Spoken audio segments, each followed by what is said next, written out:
Hey there, John Morris here, johnmorrisonline.com, and welcome to another episode of The John Morris Show. And in this episode, we're going to be going through another code snippet, and I'm going to show you how to set up a basic search using HTML, PHP, and MySQL. So if you've ever wanted to provide a search form to your website users so they can search a database that you have on your site, be sure to stay tuned to the episode. This episode is sponsored by the Complete Web Developers course taught by Rob Percival on udemy.com. Now, what I love about this course is first how comprehensive it is. It's 235 lectures on HTML, CSS, JavaScript, jQuery, Bootstrap, WordPress, PHP, MySQL, APIs, and mobile apps. I mean, it's ridiculous. Second, I love how good of a teacher Rob is. As a former school teacher, Rob knows how to explain complex concepts in ways anyone can understand. And of course, the cool thing is I talked Rob into giving my audience an 85% discount on the course. So check the description of this video for a special link that contains a coupon code good for 85% off of the Complete Web Developers course by Rob Percival. Click that link and you'll be all set for the discount. Now, on to the episode. All right, so let's start off by just showing you what this does. So you can see we have a very basic search form here. And if I type in a search here and hit search, then it will perform the search and it's going to tell me how many results were found, and then it's going to list them out. Now, I've done the display here very basically because the main component I want to show you is the back end where you actually perform the search, but this could obviously be links to different URLs or pages or products or whatever your database happens to contain. You can have that information displayed here. So you can see we have 107 results. If we scroll down, then I'm also outputting this in a raw format, so we can talk about that here in just a little bit. All right, so that's what the actual search functionality does. Now let's go ahead and take a look at how to set this up. So first off, a little bit about setup. I have two different kind of pages here. First, I have the class that actually does all of the heavy lifting for the search, which we'll go through. And then I have the actual search page here that you see when you run the search. So let's go through this page first. So you can see we're going to start down here with the HTML, and you can see this is a really just simple HTML page. I have my HTML document, I have my body, I have my search for my H1 tag, and then my form is right here. Okay, so I'm putting this in a div called with a class of search form. You can obviously change all these classes and stuff however you want. But then I'm starting my form here. And the two important things here is I'm setting the action to blank, which means that this form is going to submit the data to itself. So this will actually submit the form data that's entered in the form back to this exact same page. So this is called a self-submitting form. And that's what we're going to do here. Again, depending on your application, you could kind of set this up however you want. You may actually create a separate script that you send this to, and then your action would be the URL of that script. So it just depends on your application and how you want this to work.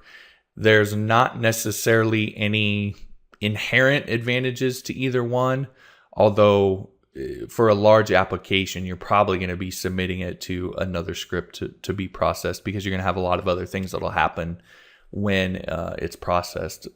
However, again, you can do the self-submitting form like this, and it's no problem. If you are submitting to another script, you would actually take this PHP up here, and this is what would be in your script, because we're doing all of our heavy lifting in our class here. So you see it's not a ton of code up here, but this is what would go in your processing script. All right, so that's the form action, and then the method we're using is get. Now, that is kind of the standard method for searches, as opposed to a lot of other forms where the standard method is post. And in my experience, the reason why is for linking to searches. So when you use the get method, it's going to pass the form data in the URL. And the advantage of that for linking is that you can actually grab that URL and you could link it. You could send it an email. You could link it on your site, and someone would be taken right back to that exact same search. which you can't really do with post data because post data is sent in the HTTP information. So that, in my experience, has been the main reason why people use the get method on search forms. It's kind of like Google. If you do a search on Google and you want to link to it, you can just copy the URL and send it to somebody. It's kind of the same thing here. So we're going to use the get method, and again, that's standard for doing searches. Then we have a form field div here. Again, that's purely optional. It's just how I like to lay things out. Then we have our label. You don't necessarily need a label here, but we're going to go ahead and put one so that we know it's a search. And then we have our actual search input here. So there's a few things going on. First off, the type I've set to search. Now you could set this to text and it would work just fine. However, I like to set it to what it actually is. And there's a few reasons why. One, when you set it, some fields like the search field will have additional functionality that you can use when you set it to the correct type. So for example, over here, you can see we have this results equals 5. And that will actually show a magnifying glass that a user, and I'll show you this here in a minute, that a user can click on to see the last 5 searches they've done. So it adds extra functionality to this particular field. And as HTML progresses and as browsers progress, I also do it because I know that it's likely that the functionality that's available for a certain type of input is going to increase and make it more usable for the user and so forth. So again, I generally try to set it for whatever type it actually is. So here it's search. If for an email I was asking for, I'd use email. If for a URL, I'd use URL. For a date, I would use date, time, etc., etc. So I tried to do that. Again, text will work. It won't cause it to not work, but it just is a little bit more future-proof and hopefully usable for the user. All right, so I have a type set to search. I have the name of this input set to S, which stands for search. Again, in my experience, it's not everywhere, but that's a fairly standard naming convention here. Again, you can use whatever name you want here, but I'm using S. I've created a placeholder called enter your search term. So that's what you see inside the box when it's empty. As I mentioned, I set the results to 5. And then I'm echoing out the value or the search term in the value tag here. So the search term is, we get this up here. So if a search is performed, this will actually have the search term populated in the box. If there's no search performed, then it won't, and the placeholder will show up. So that's what's going on in this input here. Then finally, we have our submit button, which is a standard submit button here. So input type equals submit and value equals search.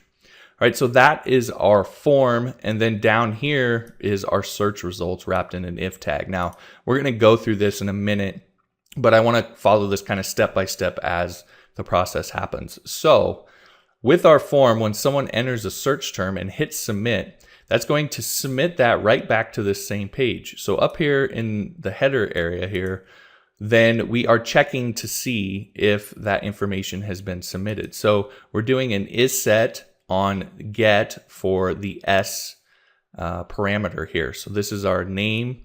And when we submit this form, you'll actually see S equals whatever the search term is. So if we come back over to our site here, you can see this is S equals lorem right here as our parameter.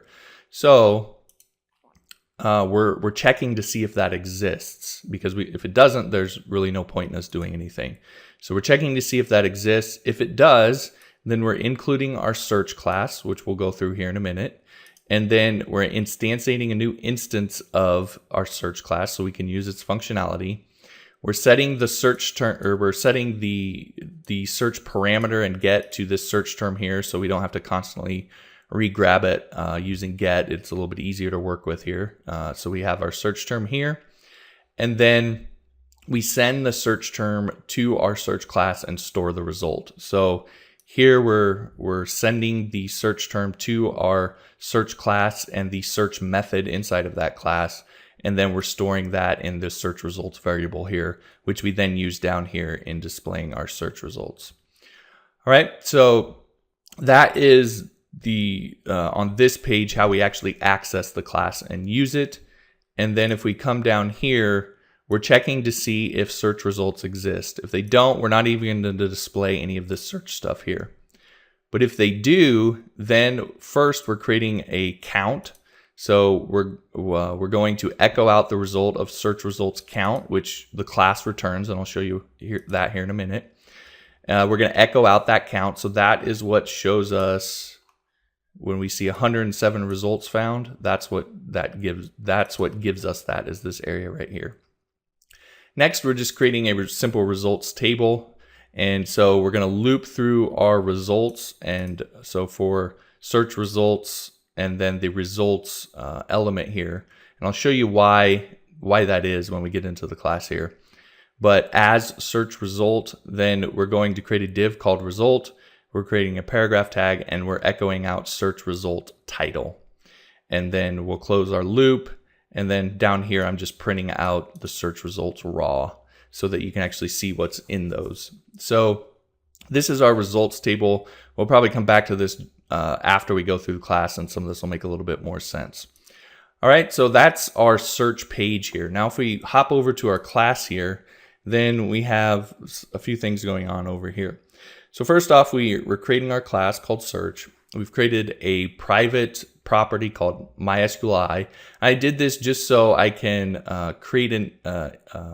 set this property to a new instance of the MySQL class in PHP, and then I can use it throughout the functions inside this class without having to, globalize it or reinstantiate every time or call the method or anything like that. So it also provides an easy way. A lot of times your database class will actually be an entire separate class, and you would need to require that file and instantiate it inside of this class to use it.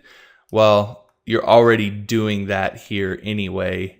You're just doing it to MySQL directly. So it's easy for you to hook this into an existing application that already has a database class.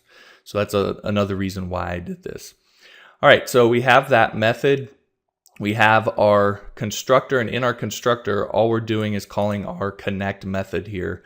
And in our connect method, what we're doing is essentially instantiating a new instance of MySQL and storing that as our property up here. So everything I just covered, that's what we're doing here. So when we instantiate this search class, it's going to automatically run this connect function and create our MySQL property that we can use. So then we can come down here into our search method where we're actually doing stuff. And let me create some space down here so I can bring this up. So in our search method, then we're passing in the search term. And the first thing that we're going to do is we're going to sanitize it. So even with searches, even though you're not actually inserting the data into the database, you still need to check for SQL injection attacks and so forth. So we are sanitizing the search term, and we're doing that by passing it to the MySQL object and the real escape string method, and we're passing in our search term there. And what it will return is a sanitized version of our search term. So we have our sanitized version here, and then we're going to use that down here to run our query. So our query is really pretty straightforward. Again, we're using the MySQL object. We're running the query method on it. But then what we're doing to perform the actual search, and this is kind of the meat of this, is we're going to select the title. So here you could select the title, the body, all the information that you want to display in your search results. You want to select the field names or the column names in your database here.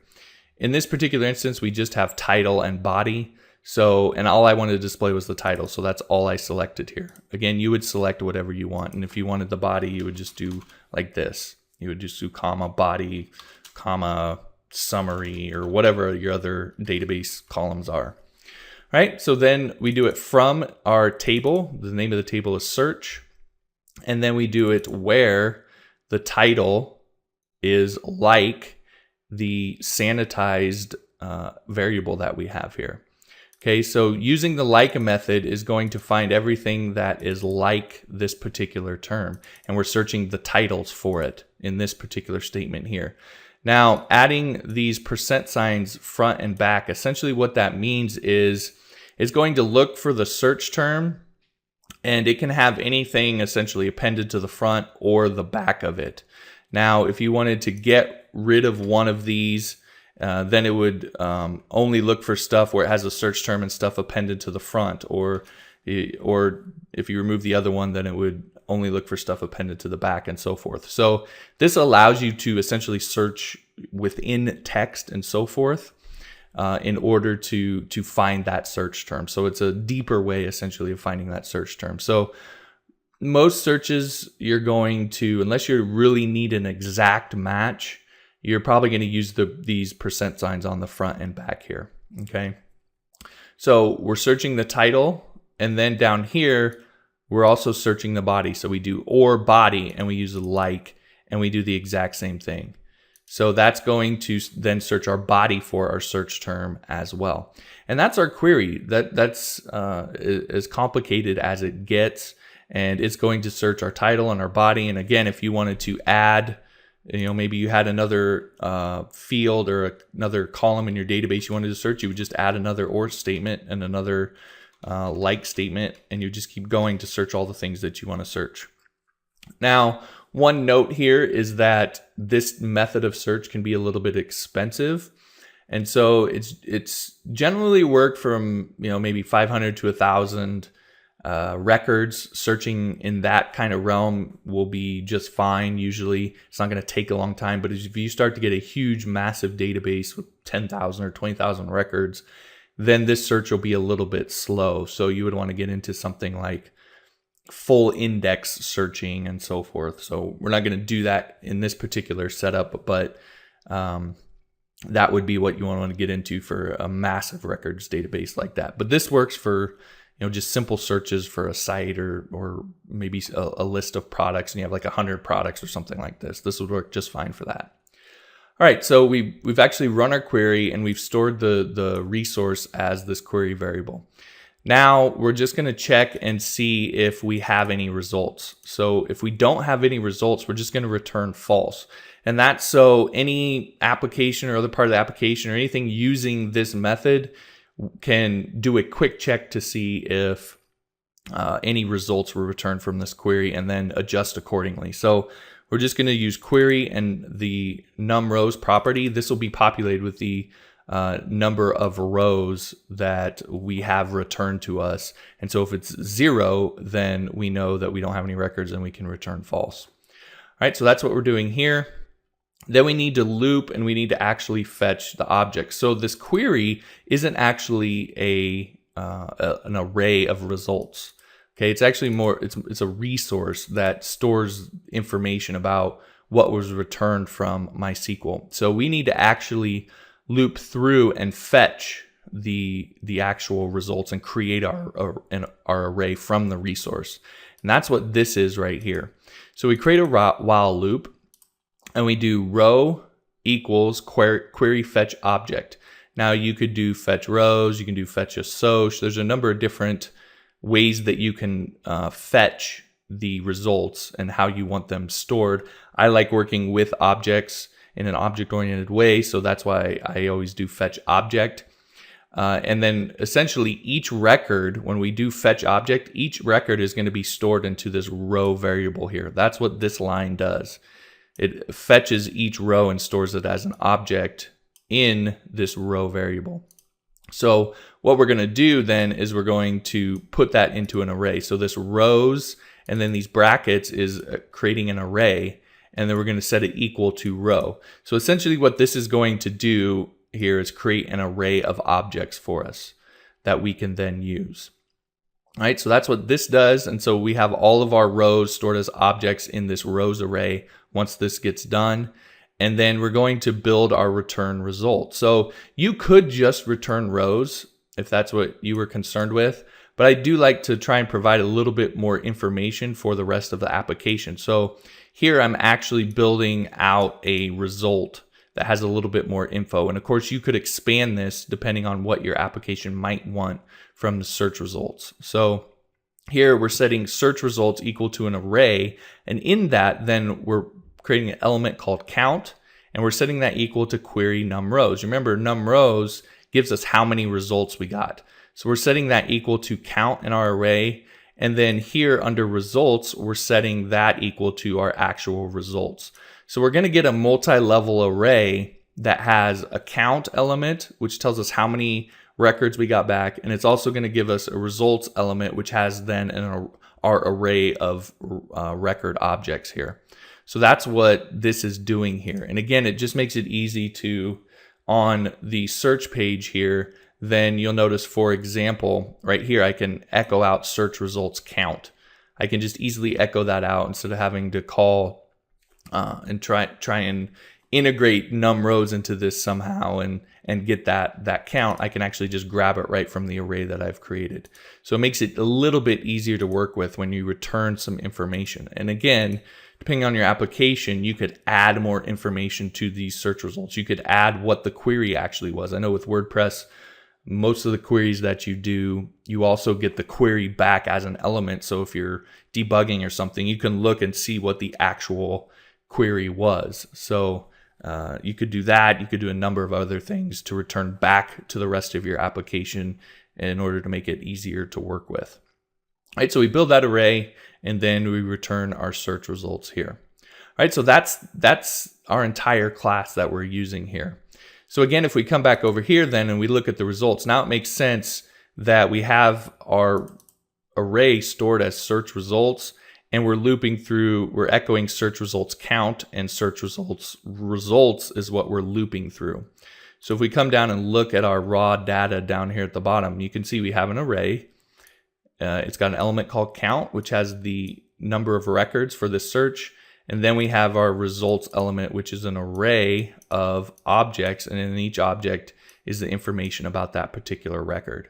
And so that's what we loop through and display here. So if we did another search here, just as an example, this one returns 297 results.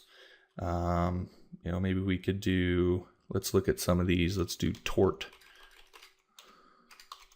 That's one of the items down here. So it has 170 results. We could do Gravita. It probably has the same because it's right next to it. Yeah. So it has 170 results. We could do Duis or whatever that is, 117 results. So you can see for different searches, we're getting different records, different number of results, and so forth. All right. So that is how to build a simple search form using HTML, PHP, and MySQL.